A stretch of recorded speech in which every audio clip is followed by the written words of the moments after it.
The center of power is the source of crisis. Vakomana vanokomana vamona vanonzi mawo veterans panguva ino vakajamuka vakazama kuda kumbonodrilla mabohos, vakazama kumbonovapa mari nemabhasikoro, but unoona kuti havasi kusailenzeka. Vese vakarwa hondo including vana Geza, vakomana ivavo aiwa havasi kubva pashoko ravo. Sanambira mashoko atona kuti panguva inoi aiwa the presidency yachiatakwa. Zvabuda pachina anodwa subscribe like on the bell icon. Tipina mzimu ayadomnanyara chiti echoing the sentiments, ZNLWVA chairman Andreas Matibela laid the blame squarely on the government. In quotes, by no means is this a poor country, Matibela said, but the source of the problem is the center of power.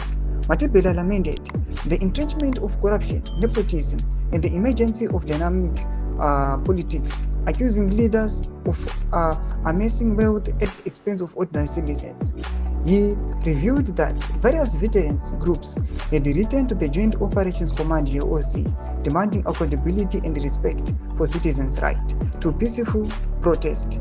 Matibela also announced a mass demonstration scheduled for 31 March, where Zimbabweans will be called to the streets to peacefully show they have had enough of misgovernance. Thomas Kwarubdanjongwa panapa nana Matibela maresolution akanga vainawo nezuro achiti aiwa takambozama tirikuzama and now we have set the date 31 March kuti aiwa macitizens ashedzwe nemawoar vets vakwanise kunoratidzira mumastreets kuti aiwa taneta aiwa nemisgovernance, taneta aiwa nepoor government yatikona panguva inoi haisi kuseva the wishes ne the will of the citizens, but they are just pushing nekungotora mari vachingopa ma-allies. Tiona kuti vese vanongoenda against them, aiwa they are being promoted. Tudze mafunguro enyu muri kudi pamusoro pechiitwa ichi. Comment section menu tudze mafunguro enyu.